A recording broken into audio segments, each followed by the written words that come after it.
जी hello दोस्तों, मैं हूं कमर चीमा। उम्मीद है आप लोग ठीक होंगे। दोस्तों, इस वक्त इंडिया और यूरोपियन यूनियन के बीच में एक मदर ऑफ ऑल डील्स की बात हो रही है। आपको पता है कि जो यूरोपियन कमीशन की प्रेसिडेंट हैं उर्सुला वन डर लेयन, वो दिल्ली पहुंच गई हैं और उन्होंने जनाब वहाँ पे मुलाकातें भी करेंगी। सारी बात है, सब कुछ उनका चल रहा है। ये एक उन्होंने आने से पहले वीडियो भी जारी की है कि हम इंडिया और यूरोपियन यूनियन जो है वो किस डायरेक्शन में चल रहे हैं। तो दैट इज सिग्निफिकेंट। ठीक है ना जी। Interesting, by the way, very interesting. अब देखना ये है कि कब किधर क्या होने जा रहा है। तो मैं आपको अगर बताता चलूँ कि ये जो इंडिया यू जो डील है, ये फ्री ट्रेड एग्रीमेंट है। ये 2 डेकेड्स की निगोशिएशंस के बाद हो रहा है। 2 डेकेड्स की निगोशिएशंस के बाद बड़ी देर से लगे हुए थे, लेकिन अब उनको जरूरत पड़ गई है। अब वो जो ईयू कमीशन की प्रेसिडेंट अर्सुला वन डर लेयन साहिबा, उन्होंने कहा है कि ये मदर ऑफ ऑल डील्स है, क्योंकि इसका स्केल बहुत बड़ा है। इसका स्केल बहुत बड़ा है।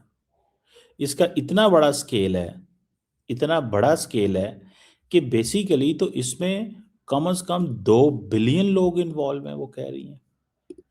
मोर देन 2 बिलियन पीपल, एंड रफली she is talking about the quarter of the global GDP. Quarter of the global GDP involve है इसमें। मतलब आप इमेजिन कर सकते हैं, आप इमेजिन कर सकते हैं। अब क्या है, नेगोशिएशंस फाइनल स्टेज पे आ गई हैं। अब और सबसे बढ़ के the most interesting part of the game is कि मंडे को, ट्यूसडे को, परहैप्स मंडे को शायद, वो है रिपब्लिक डे है। मंडे को रिपब्लिक डे है। एक तो वो, चलो उसमें वो आ रही हैं। अब ये जो अनाउंसमेंट करने जा रहे हैं, ये जो अनाउंसमेंट करने जा रहे हैं, ये अनाउंसमेंट बड़ी इंटरेस्टिंग है। ये 16th ईयू इंडिया समिट है जो कि हो रही है, और और बहुत ज़्यादा हाई लेवल जो ईयू ब्यूरोक्रेसी है वो इंडिया के अंदर पहुंच चुकी है और पहुंच रही है। ठीक है जनाब। और दूसरी बात ये है कि जो डील्स क्या कंक्लूड हो सकती हैं, इसको भी देखिएगा। सारी बात है, सबसे पहले तो टैरिफ रिडक्शन, जो कि इंडिया को भी प्रॉब्लम है, अमेरिका यूरोप को भी प्रॉब्लम है। इंडिया को तो कम प्रॉब्लम है बिकॉज चाइनीज ने इंडियन मार्केट, अपनी मार्केट इंडियन एक्सपोर्टर के लिए खोल दी है कि आपको पैसा कमाना है, आप हमें एक्सपोर्ट करो। ठीक है। ये इंडियंस क्या करेंगे, जो यूरोपियन कार्स हैं उनके ऊपर ड्यूटीज कम करेंगे, यूरोपियन वाइन के ऊपर कम करेंगे, ताकि इंडियन मार्केट के अंदर चीज़ें आ सकें। Indian textile, electronics, chemical, this that, इस हवाले से। तो इसको भी आप समझ लें। तो ये जो एग्रीकल्चर और ये सारी चीज़ें जो है ना, इस सेंस में अब इंडिया जो है वो फ्री ट्रेड एग्रीमेंट, आपको पता है, यूके, ऑस्ट्रेलिया वगैरह के साथ और बाकी के साथ वो लगा हुआ है। सो इसको भी समझने की ज़रूरत है। सो ये जो मदर ऑफ ऑल डील्स की बात हो रही है, मदर ऑफ ऑल डील्स की जो बात हो रही है ना, ये इसको one can not under estimate this. इसको अंडर एस्टिमेट नहीं करना चाहिए। मिसाल के तौर पे, जैसे मैंने कहा, 50% टैरिफ इंडिया के ऊपर लगे हुए हैं। जो डील है वो 27 जनवरी को इंट्रोड्यूस हो रही है। अब अच्छा, इंडिया के जो ट्रेड मिनिस्टर हैं वो इसको मदर ऑफ ऑल डील्स कह रहे हैं, बाय द वे। और दोनों यूरोप एंड इंडिया मिलके अमेरिका को ये कह रहे हैं कि भाई हमें आपकी परवाह नहीं है, हम अपना। आज मैं स्कॉट बेसनेट, जो कि उनके ट्रेजरी सेक्रेटरी है, उनको सुन रहा था, और मतलब वहाँ से पता चल गया कि दिस इज़ द गेम, कि वो भी परेशान है। अब इंडिया का जो 9th फ्री ट्रेड एग्रीमेंट है, हर 4 साल बाद ये होता है, और यूके, ओमान, न्यूजीलैंड और बहुत सारे मुल्कों के साथ उन्होंने किया है। और दूसरी बात ये भी है, वो समझते हैं कि इंडिया एंड यूरोप अपने आप को रिलायबल ट्रेडिंग पार्टनर समझते हैं। Because of this entire Jio politics की वजह से जो एनवायरनमेंट है वो सारा चेंज हो गया। EU is looking towards China. EU's dependence on China is increasing. India's dependence on China is increasing. मैंने आपको आज आज बताया कि जो हैं चाइनीज जो हैं, जो इंडियंस जो हैं, वो क्या कर रहे हैं, they are into this game. उन्होंने अपनी सारी एक्सपोर्ट चाइना की तरफ बढ़ा दी है, और चाइना जो कि 110 अरब डॉलर की एक्सपोर्ट करता है, उन्होंने कहा आज वो कितने पैसे चाहिए, ये लो 10-15 अरब डॉलर इंडिया को भी दे दिए, उसकी भी एक्सपोर्ट बढ़ा दी ताकि इंडियंस को भी स्पेस मिले, इंडियंस को भी स्पेस मिले। आप यहां से अंदाजा लगाएं कि किस लेवल पे चीजें जो हैं वो हो रही हैं। और यूरोपियन यूनियन का इकोनॉमिक स्टेचर ऑलरेडी हाई है। ये इंडिया के लिए बहुत बड़ी बात है कि जनाब थर्ड वर्ल्ड वर्ड्स देखें, इंडिया भी तो थर्ड वर्ल्ड का कंट्री है ना। अब थर्ड वर्ल्ड कंट्री हो और फ्री ट्रेड एग्रीमेंट कर रहा हो, सिर्फ 1.4 बिलियन की पॉपुलेशन। मैं आपको अगले दिन बताऊं, I met an ambassador here, उन्होंने मुझे कहा यार आपकी आबादी है 250 मिलियन, 40% कहते हैं जी कि $4 अ डे में रह रहे हैं मिसाल के तौर। वो कहते हैं ठीक है, नो प्रॉब्लम। वो कह रहे हैं मेरे मुल्क की आबादी है 2 मिलियन, आपके मुल्क में 2 मिलियन सुपर रिच है, तो मेरे लिए तो 2 मिलियन ये इंपॉर्टेंट है ना। मैं क्यों कहूँ कि वो आपके मुल्क, मुझे 40 मिलियन से क्या गर्ज है। उनके लिए भी वो कहती बहुत कुछ हम कर रहे हैं। अब इंडिया को वो कह रहे हैं कि ये चौथी बड़ी इकॉनमी है, मेजर इकॉनमी है, 4 ट्रिलियन की जीडीपी हो गई है, जापान को ओवरटेक कर रहे हैं। तो ये 2 बिलियन मुल्क लोगों के लिए फ्री मार्केट है। अब हमें जीएसपी प्लस स्टेटस मिला हुआ है पाकिस्तान को। इंडिया ने तकरीबन 76 अरब डॉलर की गुड्स एक्सपोर्ट की यूरोपियन यूनियन को, 61 अरब डॉलर की इंपोर्ट की। इंडिया को 15 अरब डॉलर का फायदा हुआ है, ट्रेड सरप्लस है। और इस पे मेरे ख्याल है इंडिया को भी जीएसपी प्लस बेनिफिट मिले थे, वो उन्होंने ख़त्म कर दिए। अब वो जो कॉम्पिटिटिवनेस है इंडियन प्रोडक्ट, हम नहीं कर सकते फ्रैंकली स्पीकिंग। इस मामले में हम जिसे वो कहते हैं ना, वो बिल्कुल डिफरेंट बॉल गेम के खिलाड़ी हैं।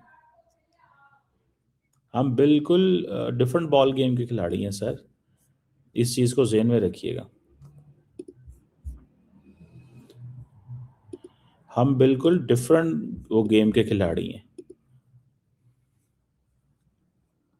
सो इस चीज़ में आपको वन मस्ट सी कि ये क्या हो रहा है। अच्छा, मैंने आपको क्या बताया, 76 अरब डॉलर की इंडिया की एक्सपोर्ट है, 61 बिलियन डॉलर की इंडिया की इंपोर्ट है। 2023 में कॉम्पिटेटिवनेस, वो जो जीएसपी प्लस बेनिफिट्स है वो विड्रॉ कर लिए थे उन्होंने। अब फ्री ट्रेड एग्रीमेंट जो है, वो जो मार्केट एक्सेस जो इंडिया के लिए कम थी वो बढ़ाएगी, टैरिफ कम होंगे, गारमेंट्स, फार्मास्यूटिकल और में कुछ स्टील, पेट्रोलियम, लटरम पटरम उनको। अच्छा, दूसरे लफ्ज़ों में आज वो अमेरिका के सेक्रेटरी कॉमर्स कह रहे थे कि यूरोपियंस क्या कर रहे हैं, ये इंडिया से तेल खरीदते हैं, और असल में जब इंडिया से ये तेल खरीदते हैं तो असल में ये क्या कर रहे हैं, ये वो कह रहे हैं इंडिया से तेल खरीद के ये पैसे बनाते हैं ना, जो इंडिया से तेल खरीद के ये क्या करते हैं, असल में इंडिया से तेल खरीद के ये क्या करते हैं, रशिया को सपोर्ट कर रहे हैं कि तुम और यूक्रेन को मारो। ये वो कह रहे थे, ठीक है जी, वो ये बात कह रहे थे, वो कह रहे थे और मारो तुम। That was an interesting by the way from my side. बहरहाल, तो इंडिया की मार्केट एक्सेस बढ़ेगी। इंडिया जो है बेसिकली जो सेंसिटिव है ना वो एग्रीकल्चर और डेयरी साइड पे वो है, क्योंकि इंडिया के अंदर जो है अगर यूरोपियन यूनियन जो है वो इंडिया को अगर डेयरी प्रोडक्ट्स बेचती है, एग्रीकल्चर प्रोडक्ट्स बेचती है, तो इंडिया का किसान तो गरीब है। वो पहले ही किसान आंदोलन और आपको पता है हमला कर देते हैं पंजाब से, चंडीगढ़ से सीधे इंडिया के ऊपर, दिल्ली के ऊपर किसान सारे ट्रैक्टर काट लेंगे। मोदी नाल पहली लड़ाई है उन्होंने, हिंदी हार्टलैंड से उनकी लगती है।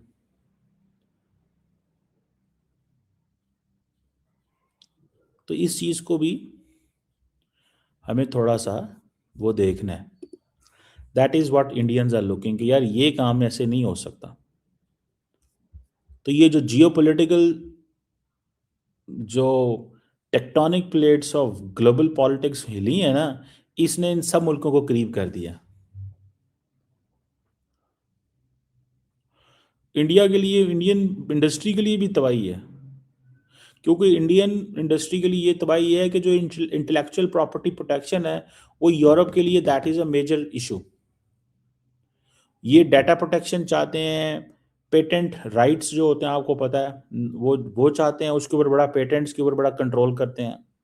अब जो इंडिया है वो एक नया कार्बन टैक्स लगाएगा, carbon border adjustment mechanism India के ऊपर लगा रहे हो। कार्बन बॉर्डर एडजस्टमेंट मैकेनिज्म जो यूरोप इम्पोज करेगा, जिसकी वजह से वहाँ प्रॉब्लम है इंडिया के अंदर। ये इंडियन एक्सपोर्ट्स पे लगेगा। अब ये क्या करेगा, ये जो micro small and medium size industry है ना, जो हाई जिसे कंप्लायंस करनी पड़ेगी, वो भी इन चीज़ों को देख रहा है कि जो फॉर एग्जांपल इमिशंस को देखेंगे कि कितनी एमिशंस हो रहे हैं, इस फैक्ट्री से कितनी एमिशन निकल रही है, डाटा शेयर करना पड़ेगा, बहुत कुछ करेगा। यूरोपियंस का मसला ये है कि यूरोपियंस ने तो अपनी सारी मार्केट, अच्छा वो क्या करते हैं, वो कहते हैं अच्छा यार हमने ये असूल बना दिए, हम अपनी इंडस्ट्री में ये असूल बना दिए हैं, तुम ऐसे करो, तुम भी इसको चलाओ, अब तुम्हें भी इन असूलों को फॉलो करना होगा, तुम्हें भी इन असूलों को फॉलो करना होगा, तुम्हारे पास कोई चॉइस नहीं है। वो भी वो असूल फॉलो करते हैं। सो अल्टीमेटली ट्रेड जो है वो डिकपल हो रही है अमेरिका से। In reality, Indians and Europeans are saying that we are decoupling with America because India and America both, they do not consider America as a reliable business partner. So reducing dependencies from Trump and America, basically तो ये China से भी दूर रहना चाहते हैं, लेकिन China की प्रॉब्लम यह है कि China offers so much to both of them that they cannot नॉट से इट नो, वो नो नहीं कह सकते। अब फॉर एग्जांपल इंडिया का ये है कि इंडिया के लेबर लॉज तो इतने तगड़े नहीं हैं, सो ह्यूमन राइट्स रिकॉर्ड और बहुत सारी ऐसी चीज़ें भी और कार्बन एमिशंस भी सामने आ जाती हैं।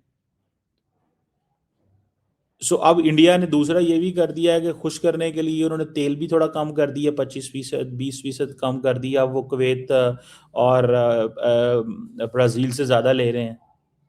तो यूरोपियंस, ये अमेरिका कहते हैं हमने तो मजबूर किया है, वो जो हमने 25% लगाया था रेसिप्रोकल और 25% पेनलाइज किया था, तो वो जो रेसिप्रोकल था वो तो हमारे साथ दोबारा ट्रेड डील करो, अदरवाइज हम आपको छोड़ेंगे नहीं। 25% रशिया की वजह से लगा दिया कि रशिया से तेल, तो अब वो भी वो समझते हैं कि ठीक है। सो ये जो यूरोपियन यूनियन की पॉलिटिकल फ्रिक्शन रशिया के साथ है ना, दैट इज सॉरी अमेरिका के साथ है, ये इंडिया के तो बेनिफिट में, लार्जली बेनिफिट में है, मुझे मुझे नजर आ रहा है। क्योंकि वो जो 20 सालों से डील करने के चक्कर में बैठे हुए थे, वो डील हो ही नहीं रही थी, वो अब डील हो गई है इन लॉन्गर रन। अगर आप देखेंगे ना, तो they will be saying this. अब क्या होगा, अब सारे जो इंडियन लड़के लड़कियां सबको वीजे मिलेंगे, बिजनेसमैनों को वीजे मिलेंगे, आएंगे जाएंगे, ये होगा वो होगा। ये थोड़ा सा इसको जो है ना, आ, मुझे ये लगता है कि ये एक बड़ी, वो जिसे कहते हैं ना, एक बड़ी चीज है ये। वन मस्ट नॉट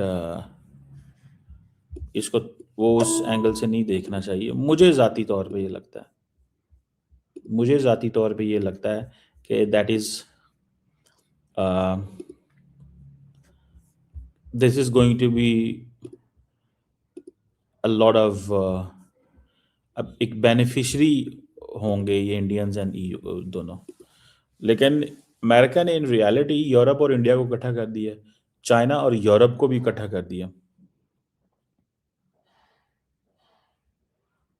चाइना और यूरोप को भी इकट्ठा कर दिया, यूरोप और इंडिया को भी इकट्ठा कर दिया, इंडिया चाइना यूरोप तीनों को इकट्ठा कर दिया। सर, इंडिया चाइना यूरोप तीनों को इकट्ठा कर दिया।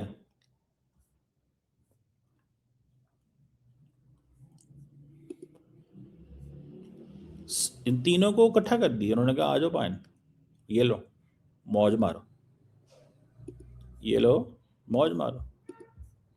सो सो बड़ी इंटरेस्टिंग चीज़ है ये, देखने की बात है क्या होगा और क्या नहीं होगा और कैसे चीज़ें चलेंगी।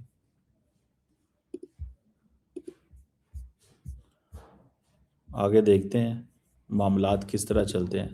लेकिन असल में तो अभी डील की वो हमारे सामने आएंगी ना, प्रॉपरली हो क्या रहा है, डील की तो हमारे सामने आएंगी हो क्या रहा है। और सबसे बढ़ के ये है कि स्ट्रेटेजिक फोकस इंडिया का यूरोप हो गया, अमेरिका से पीछे निकल आए हैं। 24-25 में ये जो सुनने में आया कि ईयू इंडिया जो है मर्चेंडाइज एक्सपोर्ट भी तकरीबन कोई $125 तक चली जाएगी बाय बाय 232 2030 तक। तो there is lot more which is on the cards as of 2014-24 10 lakh Indians EU में रिजाइड करते हैं, ठीक है ना जी। एज ऑफ 2014 10,000 इंडियंस करते हैं रिजाइड वहां पे, 10,000 10 लाख। और 16-17 हज़ार के पास कोई ब्लू कार्ड होल्डर्स भी हैं वहाँ पे, और जो इलीगल हैं वो तो बड़ी बात में है। सो बहरहाल ये देखते हैं कि ये जो पीयूष गोयल साहब बात कर रहे हैं कि this is a mother of all deals, what does it bring to many people, बहुत सारे लोगों के लिए क्या लेके आती है और क्या करती है और किस तरह करती है। इंटरेस्टिंग।